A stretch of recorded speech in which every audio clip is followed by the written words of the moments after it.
I always say, winning from 9 to 5 is great, but how do we win from 5 to 9 outside of work? I guess there's probably no 9 to 5 anymore, but you get my point. And so that was really what caused me to want to do it. I wanted to, we try to serve as many leaders as we can, and we love working with their companies and training and consulting and all that stuff. It's great, but I would consider it a failure if we helped them chase high performance and didn't really help them, win outside of work. Again, my big statement is if you win at work and you lose at home, you still lose. And so we want to try to help as many people win outside of work as we can. Welcome back to the show, Disruptors. I'm your host, Aaron Hale. This is Point of Impact. And today we've got an awesome guest, Randy Gravitt. He's a CEO of Lead Every Day, and that's a Chief Encouragement Officer, John Maxwell, speaker, coach, consultant, and podcast host, 3-time author, with the most recent being Winning Begins at Home. And this is a parable about how no matter how well you're doing at work, if you're not winning at home, then it's not a success. You can't lose at home and win in the rest of your life. So, without further ado, Randy, welcome to the show. Hey, thank you, Aaron. I'm grateful to be here. Thank you so much for having me. Thanks for all you do to serve leaders around the world. It's awesome. Well, the number one thing beyond your resume is, and the book, which I really enjoyed. In fact, it's one of those. I love parables. And I was really disappointed when I got to the end, just because it felt like it ended too quickly. But one thing that jumped out at me is that you are a girl dad with how many daughters? 4 daughters. Yeah, 4 daughters. They're now actually grown up, and I always say they're off the payroll now. They're all married and have their own families, which is great. But yeah, back in the day, we had 4 within 5.5 years, so they were all real close in age. And now we've got 8 little grandkids as well. So it's a fun season. But being a girl dad is one of the great joys of my life. It was great. What's the grandkid count up to? Yeah, we're up to 8 on the grandkids, 4 little granddaughters and 4 grandsons. So we finally got a few little boys around now, which is got fun. Some boys. Yeah, got some boys. Yeah, I've got 3 boys, currently 14 and identical twin 5-year-old boys, because I shouldn't be the only one who's confused. But I always tell people that girls scare me. Because they're weird. Well, a lot of people say that, but I'm assuming that you've got double duty going on with 2 little guys, twins. I mean, that's probably a pretty good lift as well. Yeah, well, boys I think are easy. You just throw a ball, a toy, or food at them. They should be pretty good. Whereas girls, they've got that drama and more. I don't know. On the flip side, though, it's not a joke, but I definitely would have loved playing, the tea party role and all of that. And it would have been great to be a girl dad. So I do envy you. I've done my share. I've done my share of manicures and tea parties for sure. So it's good. Well, that's great, especially having been, being a successful executive coach and consultant, keynote workshop leader. Is that you run a successful business with a large family, and that's the theme of your book, your parable. And can you, in your own words, explain what winning begins at home means? Well, it's a great question, Aaron. I we do work with companies and organizations and teams and leaders really all over the world, which is a lot of fun. Get to hang out with a lot of high performance people and encourage them to try to even reach higher, which is awesome. But this theme, it kept popping up. They were doing really well with engagement and execution and alignment and culture and all these things that are important in the leadership space, business space. But I kept hearing people say things are not so good outside of work. And so that's really how Winning Begins at Home happened. I thought, we're always creating content for these companies. We've done a lot of work with Chick-fil-A and other organizations, some professional sports teams, all kind of great companies and groups. But we thought there's really no content out there to try to help people win outside of work. And so I thought I would write this book. And really, if I could give the thesis, I would say probably this is really what I heard from executive or coach or whoever, leader after leader, kept saying, basically to some effect, if you win at work and you lose at home, I think you still lose. And I'm real big on let's win at work. Let's build something great. But if we sacrifice what's going on outside of work to do that, I think we end up with regret down the road. And so we wrote the book hoping it would be able to help some people try to win where I think it matters most, and that's at home. That brings up, a very popular issue about sacrifice. And it's often work or entrepreneurship or whatever the professional line is versus or against the family life.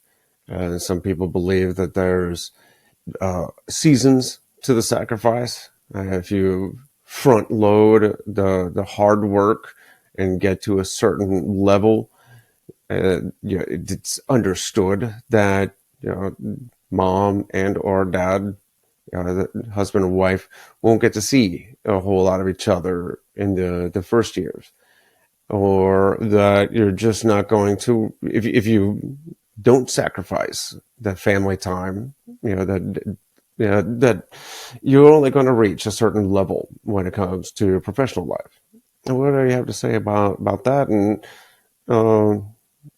do you think there's a different route?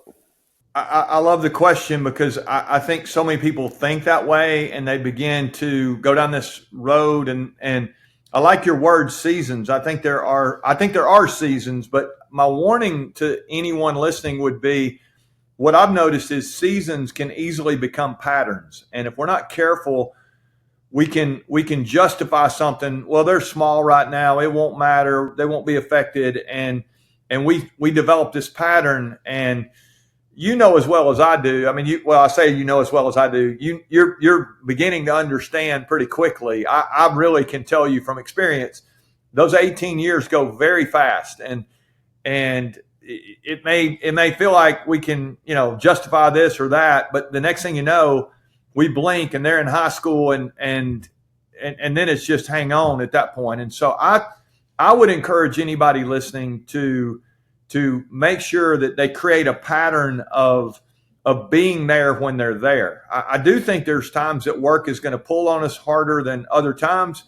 But again, if we're not careful, those seasons will become patterns. And so let's create a mindset that when we are home, we're home. I think the danger is, and I see this happen all the time, I can be somewhere and not really be there. I can be at home and I'm still thinking about work. I'm still thinking about those messages or emails or a project or tomorrow's meeting. And it's easy to be somewhere and not really be present, be where your feet are, so to speak. So I would warn anyone who thinks that this is okay for us to, put this off for a while. You're going to blink and you're going to miss really, again, the things that matter most. I know, and I'm sure you've seen plenty of this, is very driven individuals, entrepreneurs, leaders, professionals that they keep moving the goalpost at work. And just if I can only reach this level of income or achievement with the business, then I can take my foot off the gas. But then there's the anxiety of reaching that next level, and it just, like you said, they keep going, and can run away with them. So in the book, John is the protagonist, and Kristen, of course, his wife is the antagonist. I'm just kidding. Uh, but there's a scene at the ICU where he sees quite a bit of selflessness, service, and can you describe that scene and why you chose to put that in the book? Yeah, well, I think if you can, if you really think about work, let's go back to work here for a second. If you really think about work, I don't know that we're ever finished with our work. I mean, think about it, Aaron. Has there ever been a day at the end of the day where you thought there's really nothing else to do? It's there's always more to do at work, and so when we go home, are we able again to be there when we're there? And the idea of being a servant at home to live last, as I say, that's the phrase we use. I just think the best leaders I've ever known, the best people I've ever known, have this ability to think others first. They're not. I mean, we're all thinking about ourselves, right? But the best people I know are not self-serving. They're literally serving other people. And if I approach my relationships at home thinking, how can I help somebody else win? It always actually ends up being better for me on the backside of that. And so I'm not saying the motive should be let's serve someone else so it'll be better for us. That again, that's self-serving. But if our motive can be right and we really can, live last, that mindset of living last with the right motive, you're going to have a lot of people wanting to be around you at work, but in your home, you're going to have people that really, they're going to love you more. They're going to appreciate you more. They're going to know you are for them. And I think at the end of the day, that's what it's about. I ask a question of myself all the time, and this question is actually in the book as well. What would I need to do to live my life in such a way that the people who know me the best love me the most?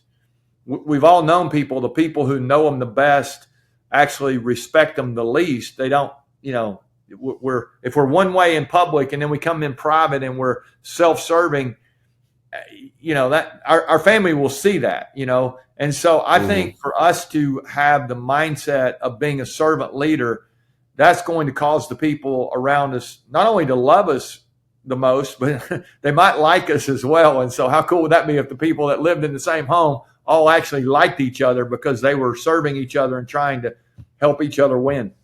Well, we are certainly tribal animals. We're social creatures, and our society developed from the earliest days by grouping together and serving each other to survive together. And I know as we evolved, we got too smart for our own systems, and it became a big group of individuals. We've cut ourselves off from nature and the rest of our animal cousins, and we've also seemed to have cut ourselves off with technology from regular human interaction. Just basic conversations sometimes are destroyed by everybody having their pocket boob tubes out, and I'm sure that is reflected in romantic family relationships also. For sure. I think technology, if we're not careful, I mean, it's a great thing. Obviously, it's giving you and I an opportunity to connect here, but technology can be a killer of intimacy, if you think, or a killer of connection. Let's just say it that way. I see this happen all the time. I'll go out to a restaurant and you'll see people at a table, and you can make an assumption that they're a family, maybe a man and woman, a couple of kids sitting there together. And so many times there'll be all four of them or five, however many, they're all on a screen. Dad may be checking, emails, and mom's texting, and maybe one of the kids is scrolling through social media and another one's got a tablet, and they're there again. Let's go back to our statement earlier. They're there without being there. They're not unless they're texting each other across the table. They're probably not connecting with each other. And so I think it's so important for us to recognize that technology can rob our family relationships if we're not careful. I mean, there are times that technology, again, can keep us connected. My daughters now, it's great to be able to FaceTime those grandkids and see them. Mm-hmm. But the reality is that so many times we just default to those screens. And the latest number I saw was the average person is on a screen more than 12 hours a day now. And so I think we've lost the face-to-face communication, the ability to talk to each other, to listen to each other. And so I love your question about technology. It is a good thing, but let's heed the warning here that it will actually rob those connections if we're not careful. I've got a no tech at the table rule. Of course, if anybody keeps theirs on mute, I'm none the wiser. But you certainly got to be intentional about it. And I know intentionality is a big theme within the book.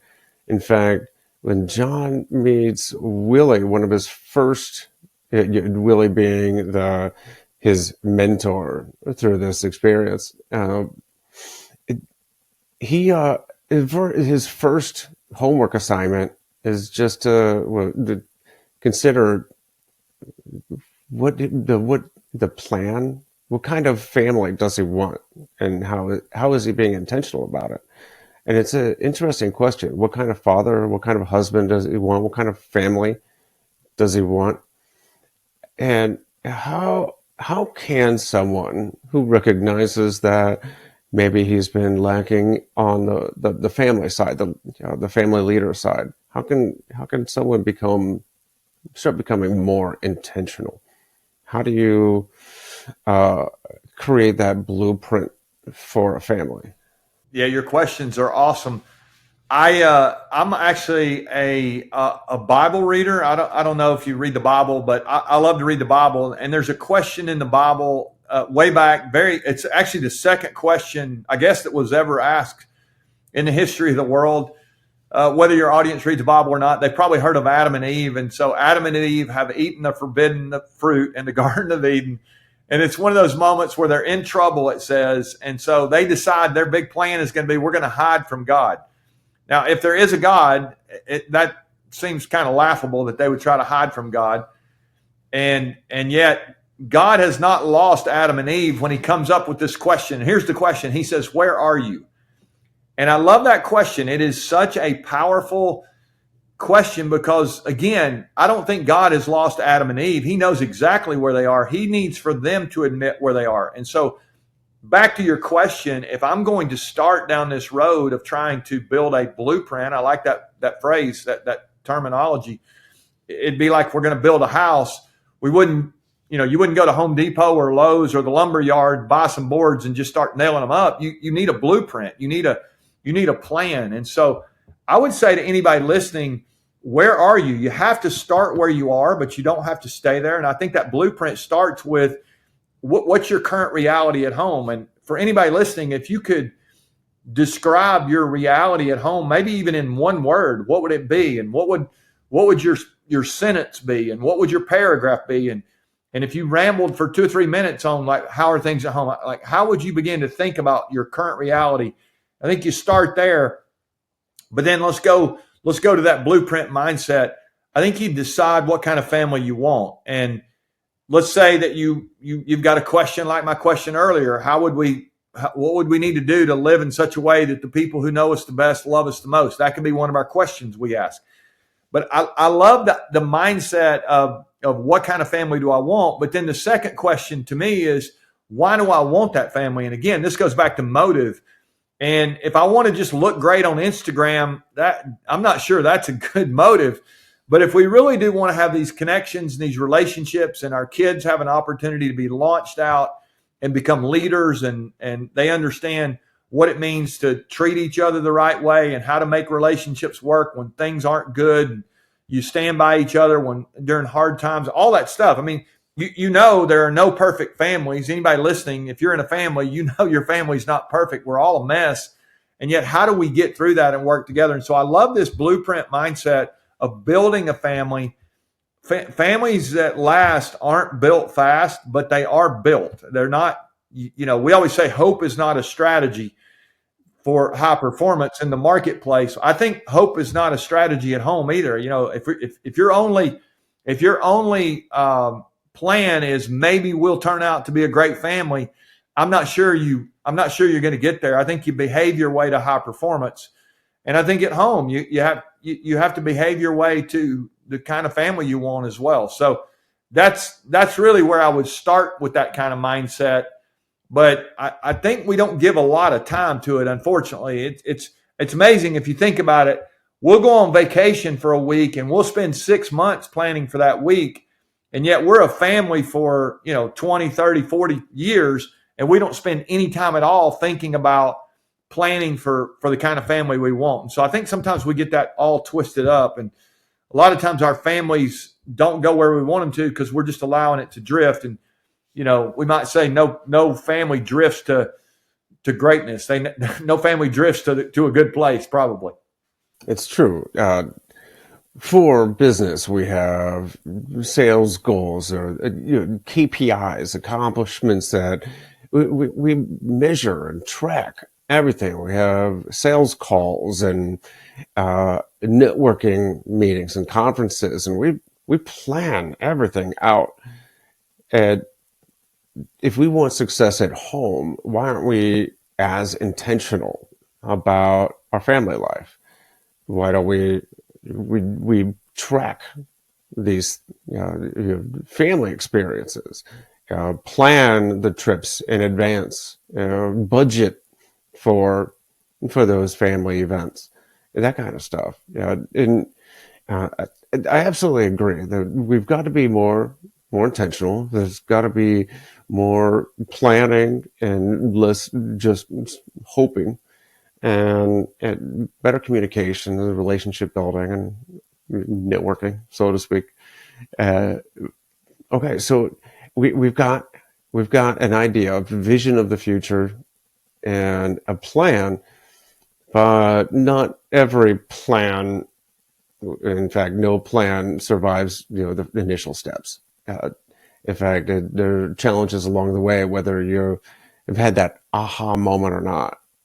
And of course, in the book, John realizes this is, he comes home with roses, and Kristen asks if he's having an affair. And there are road bumps along the way.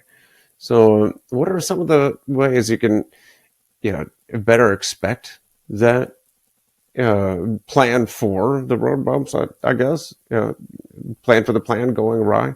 And what are some of the I guess, communication methods and, empathy, rules to live by while trying to put your plan in action?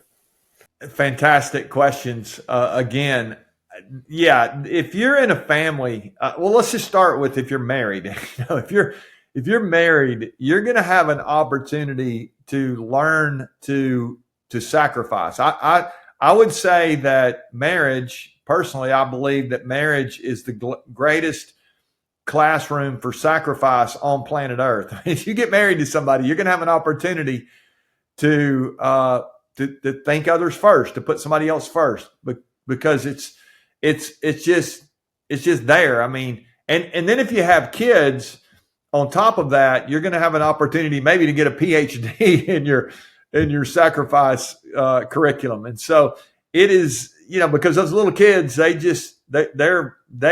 love me some me, right? I mean, it's easy for us we all do. And so the first part of your question there, when you get in a relationship, you're going to have stuff just going to happen. I mean, as the old saying goes, it's just true. There are going to be good days and bad days. It's a reason really in the vows we make at a wedding It's in sickness and health. Not every day is health. Not every day is good. Not every day is easy.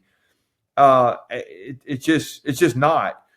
In fact, there are just as many days where there are going to be struggles, and those struggles could be really hard. I mean, people are going to die, and there's going to be, there's stuff that sometimes can be unspeakable.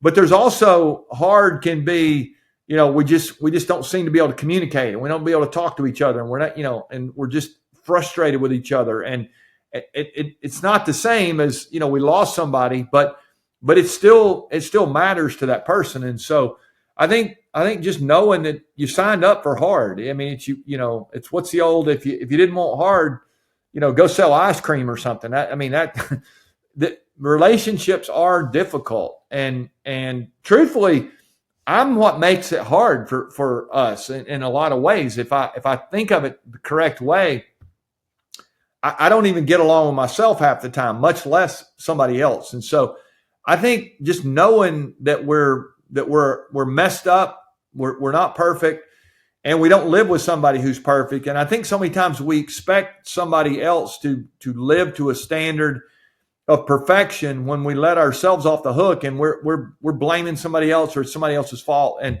I think if we flip the script and we think, how can I help this person, rather than what can this person do for me? It goes back to what we talked about earlier. I think we are going to be much better at navigating those relationships. So let's just start with the fact that it is going to be hard. But you mentioned the word empathy in the second part of your question there, and I want to actually unpack that for just a second. Empathy, we hear about it all the time, but empathy means, I looked it up, actually. I thought I knew what it meant. Everybody's always talking about it, but empathy means to understand and share in the feelings of another person. And so if I know you're going through something really good, let's say you things are going really great for you, you got a promotion, or you guys had a kid or whatever, and I'm sitting back, I'm happy for you, but on the inside, I'm really thinking, I wish I'd gotten a promotion, or that we can't have a baby. I wish we could have a baby. Well, that's not empathy. That's jealousy. If I'm genuinely happy for you, then that's empathy, and I share in that, and I'm encouraging you in that. And maybe things aren't going the way I want to for me, but I still can find the love in my heart to be happy for somebody else. That's what empathy is. Think about it on the other side. If you're going through something really hard, I might be looking at you thinking, and I may even say, I'm sorry you're going through something hard. And yet over here in my heart, I'm going, man, I'm glad that's not me. Well, that's not empathy either. That's sympathy. That's pity. And so I want to make sure that if you're going through it and you're my friend, I'm feeling that with you. And I may not be experiencing what you're experiencing, but if it's really hurting me too, now all of a sudden I've become much better in those relationships. If I can really celebrate with people who are celebrating, and I can really hurt with people who are hurting, I think now I've become much more empathetic in those relationships, and that's going to just make me better to be around, as opposed to if I'm self-absorbed and I'm always thinking about me, and why can't something good happen for me, or why does everything bad always happen? I mean, it's just that attitude is a big part of that. And so I want to encourage anybody listening to really look at the other person in the relationship and ask yourself, what are they going through? What is it that makes it? Why are they acting this way? And is there, and let's say in the case of our spouse, in my case, let's say my wife has been, she's driving kids around and she's trying to help with this, and somebody cut her off in traffic, and all that. And then she comes home, and I ask one question, and let's say she doesn't respond the way I want her to. She's got all this stuff that's happened to her during the day, and she's frustrated about that. And all of a sudden she says something, and I believe, now she's frustrated with me. Well, she's probably not frustrated with me at all. I'm reading something into it. She's taken with her, the whole day, and I really may not even know what's going on during her day. So I think there's a lot to that, navigating that. And I think if we get that right, again, it's going to make our family relationships even richer. After these messages, we'll be right back. I'd like to thank the sponsor of this episode, Extraordinary Delights, UODFudge.com. Extraordinary Delights is a disabled veteran, family-owned small business making handcrafted fudge and other sweet treats for the chocolate-loving patriots just like you. Go to EODFudge.com and check out some of our delicious flavors like triple threat chocolate with or without walnuts, mint dark chocolate, strawberry and creamy white chocolate, or my personal favorite, American Pick-Me-Up, an all-American version of tiramisu. While you're there, go to the apparel store and check out our awesome t-shirts, polos, and the baddest tactical apron on the market. You see me wear on the TikTok show, Aaron Hale's Cook Without Looking.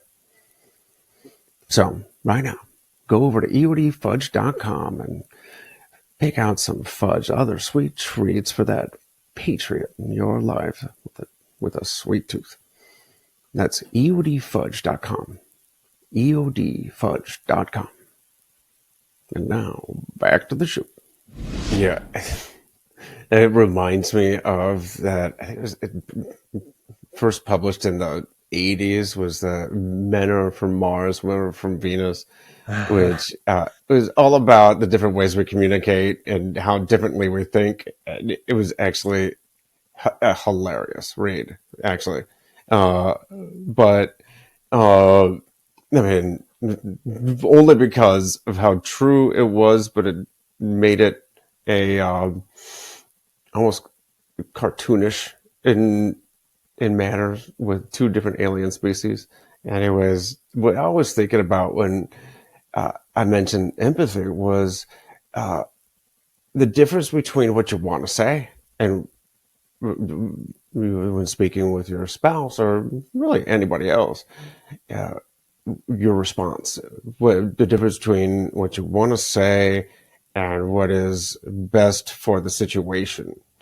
And I know as a father, husband, leader, I'm the protector, the fixer, right? I want to come in and save the day, but so often, and I have to learn this lesson over and over again for some reason, is that sometimes she just wants me to listen. So I've got to sometimes literally ask, do you want me to help or just listen? And often it's just listen so she can do an emotion dump. But then, like you were talking about, sometimes we take those emotional dumps. They're just offloading some emotions and looking for empathy, and we take it the wrong way. It becomes a failure on our part, an accusation. And just like John and Kristen in the book, that he tries to have a conversation with her. She talks about the ways things are wrong and what she's missing and what she was hoping for, and it feels to him like an accusation. All the ways he's failing her and the family. So how do we keep that in perspective?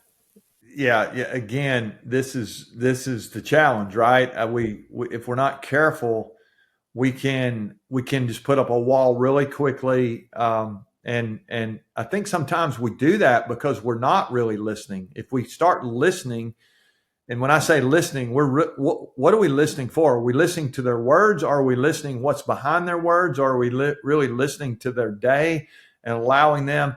And you sound like a really wise man who would say to his wife, do you need me to listen or do you need me to help? Because most of the time, most of us, when we start talking, we're not necessarily looking for help. We are looking for somebody who just can listen, somebody who can let us process what's going on. There are times that we need to help. But when I get into these situations with my wife and she starts saying something, all of a sudden I think helping would be, let me tell you how it really is, or let me fix it, or and the reality is there are too many people who would rather be right than to get it right. And I think if we're really trying to get it right, we understand that even if we're in a conflict with someone, let's say we're in a conflict with our spouse, the goal is not victory in that conversation. The goal is unity. Can we get to a place where we're both, together? There's alignment there in that, and intimacy in that relationship. That's the important part. And if we forget that, then we're not even going to listen. We're going to be hearing their words, but we're thinking about what we're going to say, and I'm going to make my point, and I'm going to correct this. And and let me say this: there are times you're going to have to say things that are hard. I mean, we're going to have hard conversations with each other. We've been married 37 years. There's lots of times that you're not going to be together for nearly 4 decades and not have some hard conversations. But I think it comes down to saying the right thing in the right way. I don't, even just because I have to say something hard doesn't mean I need to say it in a harsh way. And I heard somebody say one time, you're never persuasive when you're abrasive. And I think too many relationships struggle because one partner or the other is abrasive in the way they talk to somebody else. And I don't know about you, Aaron, but I've never been motivated by, if somebody, my wife always says, saying it louder doesn't make you more right. Which is such a great point. It's saying it in a more harsh way has never motivated anyone to change. It's, can we really connect, and can we really, because there's probably two sides to the conversation. And there's maybe some areas where I need to change as well. Maybe it needs to start with me. So I think if I approach that with humility and with grace and with love and understanding that this person really is my person. This is the person that you've chosen to be with. Why would you not want that person to win? Tell that to my first sergeant. Yeah. Sorry. And away with the words himself. But I think I don't know how many arguments no matter how many arguments I've left or ended with the upper hand, I've never won a single one. I think it's a matter of getting yourself seated on the same side of the table as your significant other, your spouse. And instead of you versus her, it's you and her versus the situation, the problem. Let's collaborate. Let's figure out what's going on. So let's get on the same page so we can fix this together. And that takes validating words, right? It doesn't take harsh speak, because that separates you, it divides you, and puts you on the wrong side of the table. Yeah, that's great. I totally agree with what you're saying there, for sure. So there was something I definitely don't want to forget to mention was Willie had this rule of 7 that he taught the little league boys. And a little background is that the parable is John gets co-opted. He's a busy small business owner, and of course strained family life, and he's got 3 daughters of his own, and his wife, and I still can't figure out why, volunteered him to be the coach, part-time coach of the Little League team. And he meets his mentor, Willie, and I think it was the first game, he learned about Willie's rule of 7. Can you tell me, explain a little bit more about the rule of 7 and how, that's supposed to, how do you translate into the real world in your family relationships? Yeah, that's great. So the rule of 7 in the baseball setting was Willie had done the research, and he understood that if you score 7 runs in a game for they're little leaguers, and so if they could get to 7 runs, then I think the stats were above 90% chance to win. And so basically he was thinking, okay, how do we build the entire game toward trying to score 7 runs to give ourselves a 90+% chance to win if we can do that. And he made different decisions during the game to coach accordingly. And I think the point in the book was we don't, anytime we have a competition going on or a battle going on, think about it as a soldier, you would never go into a battle and not have a strategy of how are we going to try to take this territory, or how are we going to try to, to win. And I think at home, so many times we shy away from that kind of thinking. And the reality is you are in a battle at home, not with your family, but for your family. There's a battle going on because the world wants to have your attention. Social media is going to, compete for it. Technology is going to compete for it. Friends, I mean, everything is going to try to pull the family apart, so to speak. And so I think we have to understand that. And my point was, can we create a strategy? Maybe it's a rule of 7. Maybe there are 3 things you want to do. You get to decide. But I think if we could just identify, these are the things that we're going to do to help us get to a point of winning. And I like your earlier in the conversation, you said you have a no texting rule at the table.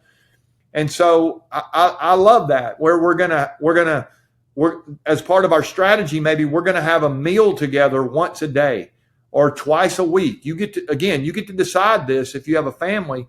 But when we come to that meal, what's going to happen? And let's say one of the things we're going to do is, to your point, no technology at the table or no texting at the table. Maybe we leave our technology, our phones will be okay with us for 30, without us for 30 minutes. And so can we leave them in the other room? And then when we come to the table, is there something that we could do to help us connect with each other? We used to play a game, we called it high-low, and we would go around the table and, hey, Aaron, what was the best thing that happened to you today? And you would share that, and then we'd go all the way around the table and then come back around.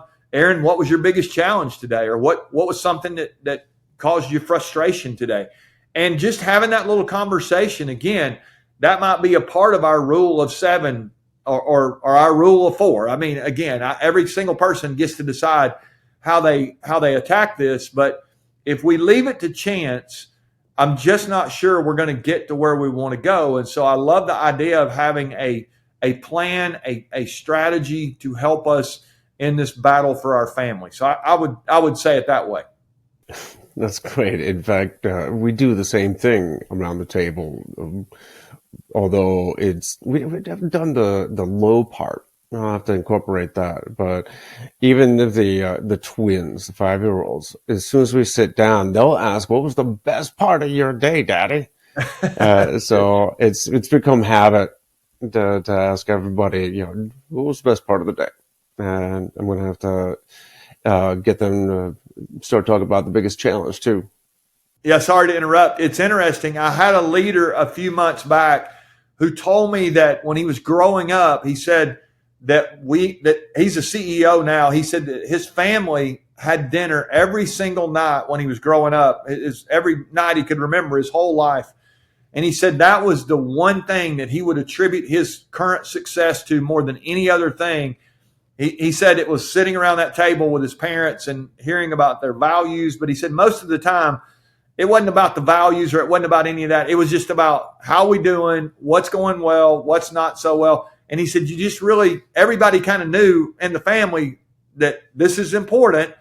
And he said, our parents knew, how we were doing and it helped keep us on track. And he said, I really wouldn't be where I am today had it not been for that commitment that my parents had to, have everybody together. And Aaron, you got little 5-year-olds. There's more food probably on the floor than there is. I mean, it's wild. And yet just doing it day after day after day and showing up, I think there's so much power in that. So I would encourage anybody who has kids and family, get them around the table together at least once a day and have a conversation. I absolutely love the time talking to my boys. And yeah, there's definitely a rule in the house. Got to show up for dinner. Uh, I get to experiment my own cooking, experiment on each of them. Uh, That's good. so there's also that benefit. Uh, what was the motivation for what was this impetus for writing the book in the first place? Well, I would say writing it the way I did as a parable. I'm a storyteller, and I connect with stories, and so I thought it would be a really easy way for people to connect with these characters. I believe anybody who reads it will connect with different characters in different ways. But the back half of the book, I wanted to have a. We'll go back to our word earlier. I want to have a blueprint in the back. So the parable is great. It's 120 pages or so, but then there's a 75-page activation guide in the back that will help anybody build a blueprint, really have a plan to build the family that they want. And so I would just go back to your question. What was the impetus? It was, we kept talking to these leaders, as I said earlier, who were getting it right at work and oftentimes struggling at home. And I think that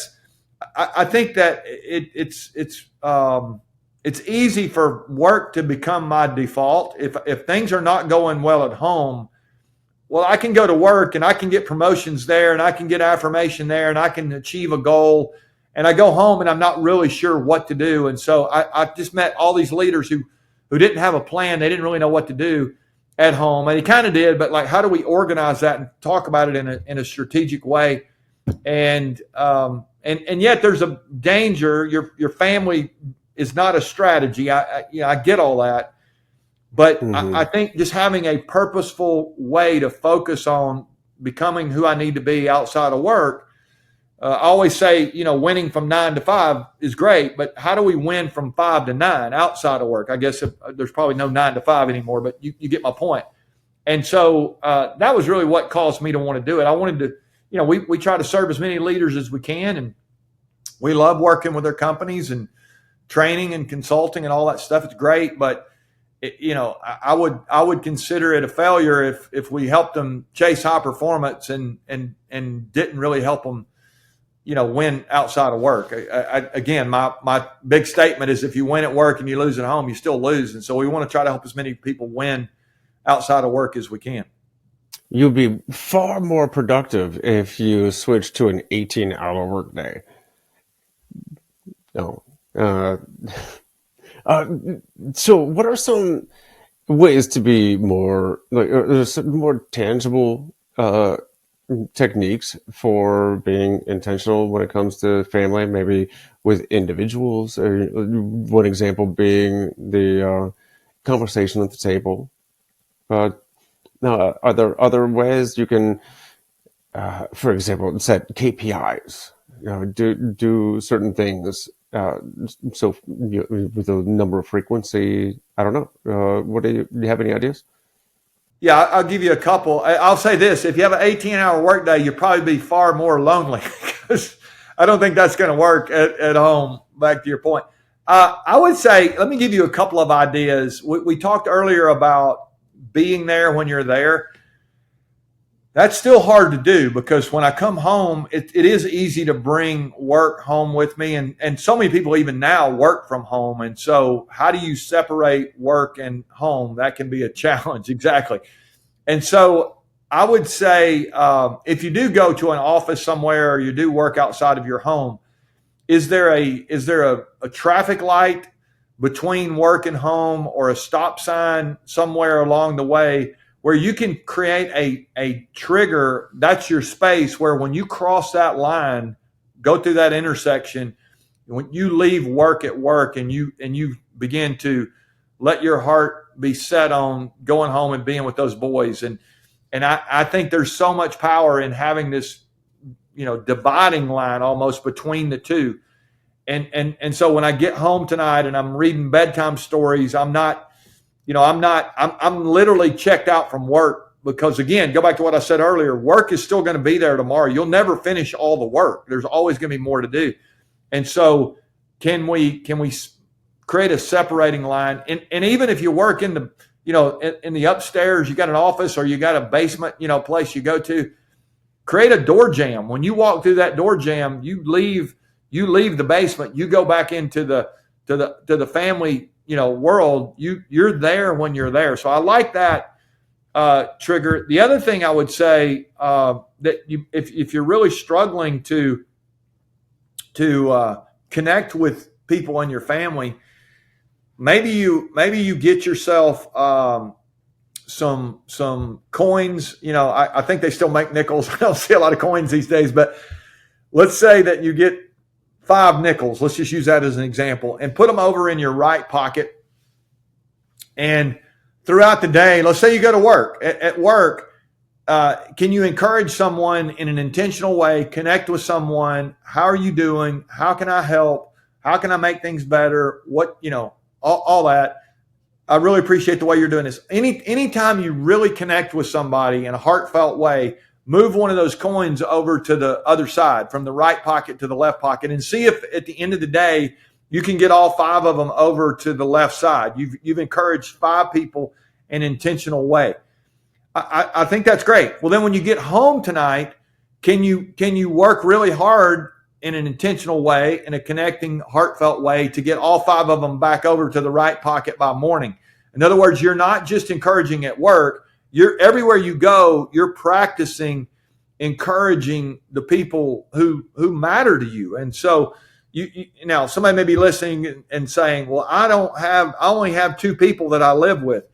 Well, there's a chance that they both need more than one word of affirmation today. And so you don't have to just do this one time a day. I mean, it's you practice and you get in the habit of something, and you get to a point where it becomes second nature to you, hopefully. But I mean, think about it. If you're 5 times a day during your work year, that would be 1,500 connections of being an affirming, encouraging leader. And then you go home and you have those same number of connections going home. I mean, you're gonna have people wanting to be on your team, and you're gonna have people wanting to be in your family if you're way more positive than you maybe currently are. If that's something you need to practice, I would encourage you to get yourself game the system, so to speak. I mean, why would you not have a way to measure that? And again, it needs to be heartfelt. If it's not, then you don't get to move it over. But we're not just checking boxes here. We're really trying to connect with people who we love. And so I think if we can get that right, they're going to love us back. That's an excellent idea with the coins in the pocket. And I think it helps us in a way because we like checking off boxes anyways. We like checklists, we like finishing checklists even more than we like making them. So that sense of accomplishment doing that, not only is it a great reminder, but when you've successfully moved the coins from one side to the other, there's an added sense of accomplishment and fulfillment there. Not just the fact that you're being more intentional. So I think that's great. I think there was another thing I thought. I forget where I learned this. It might have been from the family was boardroom of actually putting things on the calendar, like one-on-one dates, even with your kids quarterly. Ask them what they want to do and be there fully with them quarterly, and just one-on-one. So there's no other influence, maybe with their siblings or your spouse, and of course setting those date nights with your wife, and actually having that as a routine, and not to make it routine, but for me, if it's not on the calendar, it doesn't exist. So why not put intentional family time on that calendar so nothing else gets in the way? I think that's a fantastic idea. I would just say, whether we're using the coins or the calendar or any of that stuff, let's make sure that we back up a half step and remember, what are we trying to do here? And the goal is not compliance or the checklist. The goal is connection. The activities are just enabling us to accomplish what we're trying to accomplish. And what we're trying to accomplish really is connecting with that other person, and there to be intimacy there. And I'm not talking about sexual intimacy. I'm talking about connection here. It's Mm-hmm. so easy for us to think that we're, again, we're in the same place and that makes us together. And nothing could be further from the truth. Sometimes I know couples who have lived together for decades and they're really not, they just live together. There's no connection. There's no intimacy.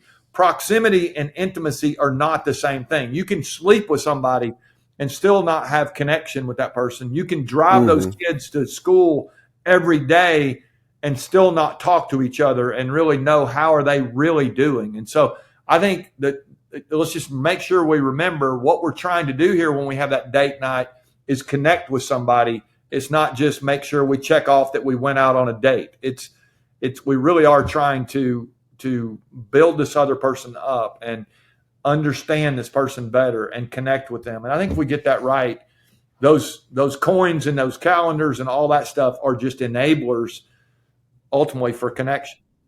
It goes right back to what you said earlier about being there when you're there. Yeah. The intentionality behind it.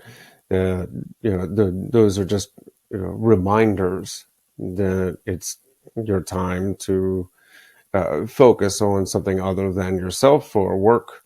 Time to focus on the family. And then I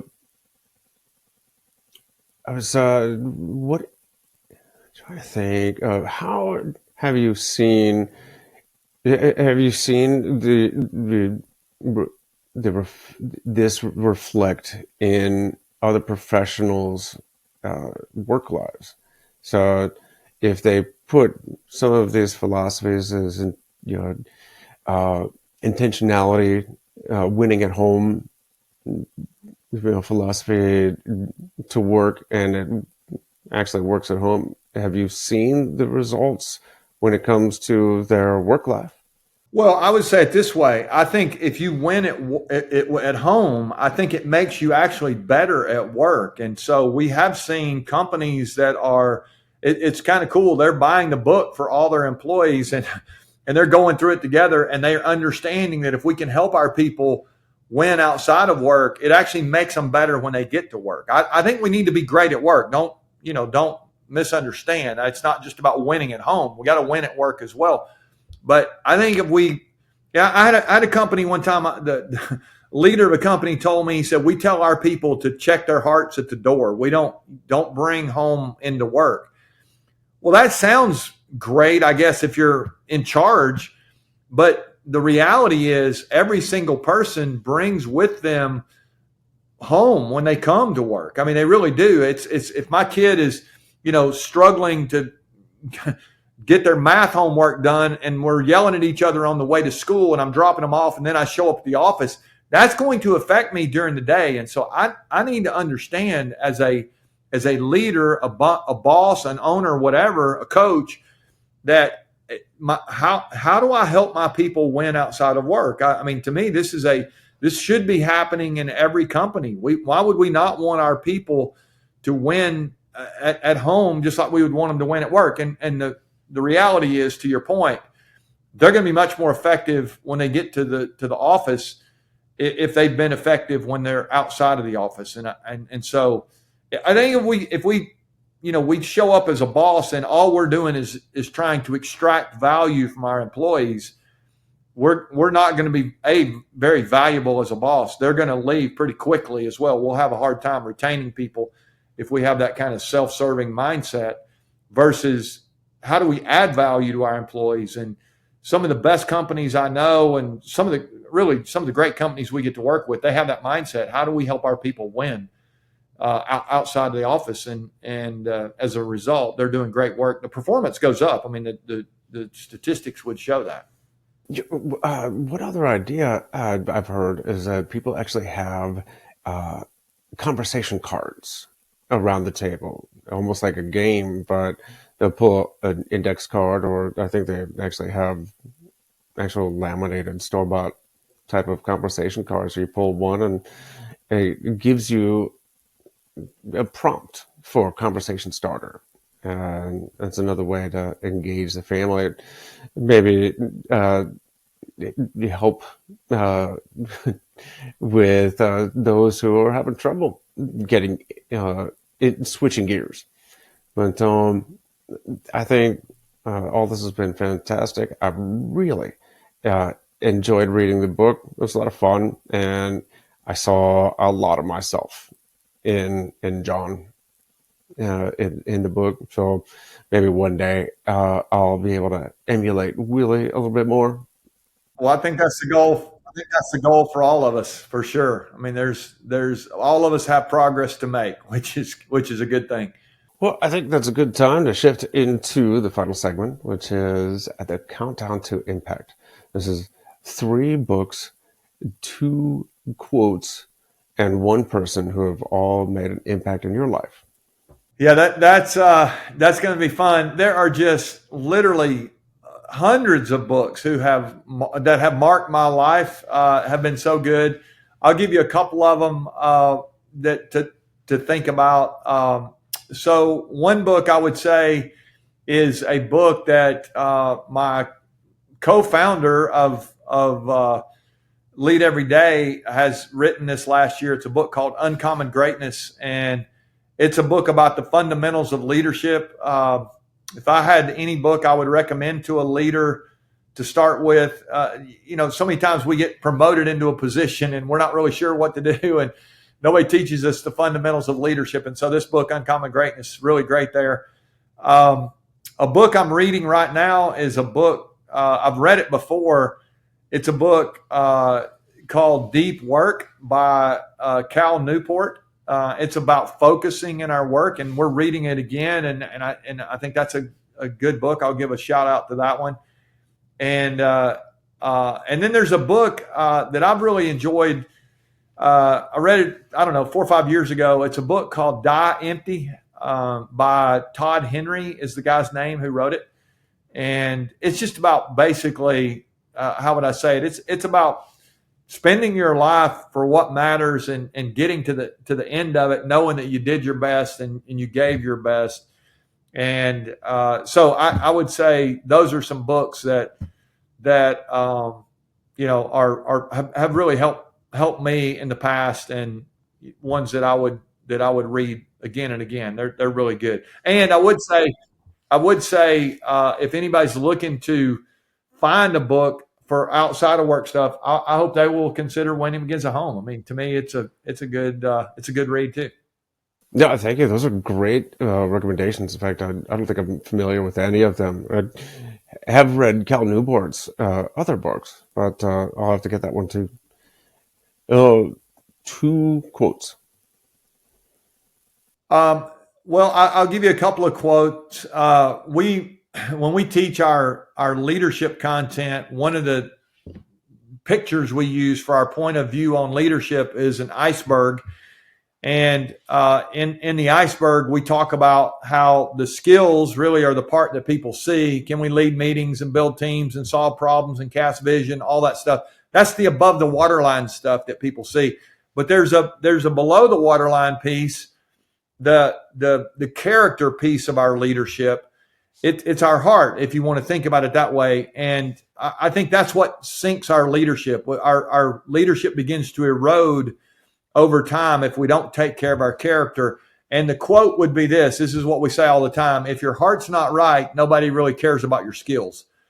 And so to me, that's a quote that has helped me. It's got me focused on making sure that I don't just try to develop my skills, but I make sure that my integrity is, that's maybe the wrong word, because integrity really encapsulates it all, but that my character is where it needs to be. That's the part that makes you a leader that others want to follow. So I think if your heart's not right, nobody cares about your skills.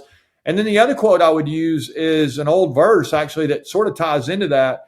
It says, above all else, guard your heart, because that's where your life comes from. And I think that's just a good reminder that for all leaders listening, it starts with your heart. And if you've got your heart right, I think the rest of it you can Google skills, right? I mean, it's probably that's simplistic, but you can get better at your skills. If you don't have the character though, it's going to ultimately cause you to forfeit your impact. All right, excellent. I love it. And one person who's made an impact in your life. Well, I think for this conversation, I would pick my mom. My mom is about to turn 85. She's my hero. I just watch her. My dad died about, 8 years ago now. And my mom and dad both, but my mom is the one who, when I think about family, my mom is the one who has encouraged a lot of the way I think, and she's valued family heavily. I couldn't imagine where I would be had it not been for her keeping us on track and keeping us together, and just in so many ways. And so, yeah, I would say my mom, as much as anybody, has influenced my life. Excellent. I'll accept all of those answers. And last question. What does living a life of impact mean to you?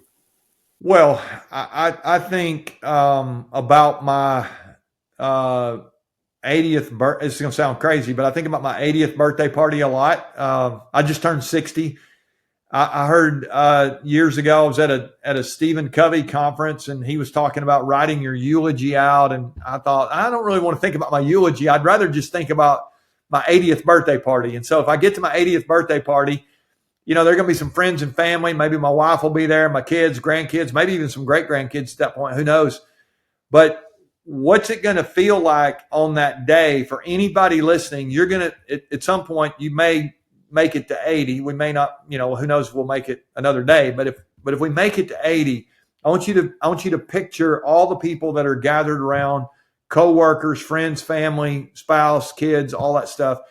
What would you want them to be able to say? And I think one of the things that scares me is you get down the road and you realize you didn't do the things that you aspired to, or that you wanted to, or you knew you should have, but you just didn't really prioritize those. And I can only imagine the regret of a life. And I've had people tell me, you get down the road, you don't do your family right. I've had so many people even read the book and have said, I wish I had this 20, 30 years ago. It would have saved us a lot of heartache. And so I guess as I think about it, a life of impact is making it to that birthday party and be able to look back and know that you messed up a lot, and it wasn't perfect by any stretch, but you really did live a life of integrity, and there was a wholeness about your life that, what happened at work matched what happened at home, and vice versa. Who you were in public what matched who you were in private. And ultimately the people who know you the best really do love you the most at that moment. And I think if you can do that, and then as a person of faith, to hear those words at the end of my days, well done. You did it. That was really what I wanted. So often I mess that up, but I would love to think that, our lives have an opportunity to really create that kind of impact. And I think if we focus on it and we prioritize it, and ultimately we seek, I would say, help from heaven. Abraham Lincoln always said, I'm so overwhelmed by the burdens that I'm driven to my knees all the time to ask God for help. I mean, to me, if heaven's offering help, I'm going to take it. So, I think just to have that kind of heart, to me, that's a life of impact. Well, I appreciate that. And if anybody wanted to learn more about you, get in contact with you, or buy the book, where would they go? Yeah, so I got the book here. If people want to get a copy of the book, they can get it at Amazon, Barnes & Noble, anywhere you get your books. They can also order it at leadeveryday.com. That's our website, and we've got some copies there as well. And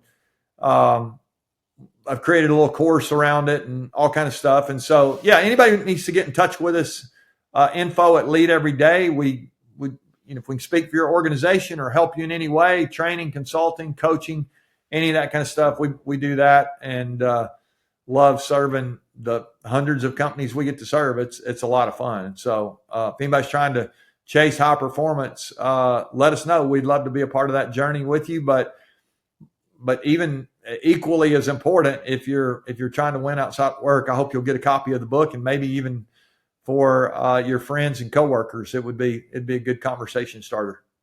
Well, Randy, thank you so much. We'll get all of that into the show notes. And I just want to tell you how much I appreciate this conversation and reading the book, Winning Begins at Home. So thank you very much. I appreciate it. Thank you, Aaron. I really appreciate the opportunity to be with you. And again, thanks for your service to our country and for how you continue to serve leaders. It's an inspiration to me and so many. Thank you. And to our audience, thank you for tuning in. I really appreciate you sharing your time with us. If you think you know somebody that'll also appreciate excellent guests like Randy Gravitt, please do us a favor. The only way you can, I know you can pay back the great stories, the great guests we bring on here, is to do that engagement stuff, like share, give 5 stars, leave a review, and do me a favor. Grab the link and just text it to 1 or 2 people you know would appreciate learning more about Randy and his new book. Thank you. And with that, it's time to live a life of impact. Have a great day.